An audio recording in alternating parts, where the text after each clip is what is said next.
పౌర సరఫరాల శాఖ సంబంధించిన స్టాక్ పాయింట్ ఉంటుందో దాన్ని పరిశీలించినప్పుడు కందిపప్పు, పంచదార మరియు పామ్ ఆయిల్ ప్యాకెట్లలో చాలా స్పష్టంగా 50 నుంచి 80 గ్రాములు తూకంలో తేడా స్పష్టంగా కనపడింది. సో రాష్ట్ర వ్యాప్తంగా సుమారు 253 మండల్ లెవెల్ స్టాక్ పాయింట్లని తనిఖీ చేసి సమగ్రమైన రిపోర్టు ప్రజెంట్ చేయమని ఆ రోజు నేను అధికార యంత్రాంగాన్ని కోరాను.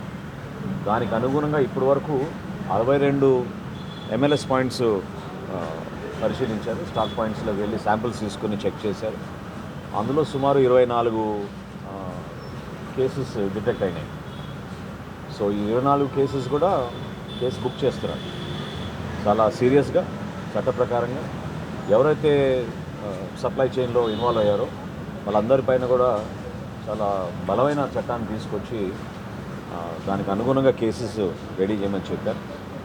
ఎల్లుండి కల్లా ఈ 253 స్టాక్ పాయింట్లో కూడా పూర్తి స్థాయిలో లీగల్ మెట్రాలజీ డిపార్ట్మెంట్, అదేవిధంగా స్థానికంగా ఉన్న జాయింట్ కలెక్టర్లు, తహసీల్దారు వాళ్ళు కూడా వెరిఫికేషన్ చేసి ఒక సమగ్రమైన విచారణ అందించిన తర్వాత తప్పకుండా వీళ్ళపైన చర్యలు తీసుకునే విధంగా స్పందిస్తాం.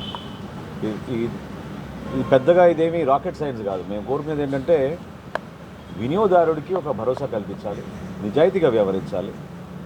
500 గ్రాముల ప్యాకెట్ పాపం పేదవాడు కొనుక్కుని ఇంటికి తీసుకెళ్తున్నప్పుడు అందులో కొంతమందికి బెనిఫిట్ అయ్యే విధంగా 40 నుంచి 50 గ్రాములు తగ్గించుకుని వీళ్ళు రాష్ట్ర వ్యాప్తంగా ఇంత దోపిడీ చేశారంటే చాలా బాధాకరమైన విషయం.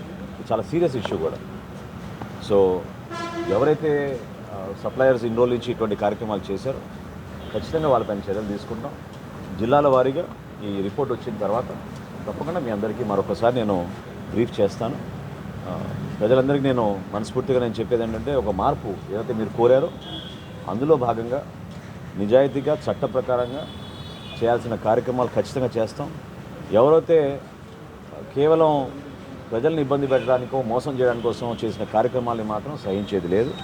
పౌర సరఫరాల శాఖ ఖచ్చితంగా ఇందులో అందరికన్నా ముందుంటుంది.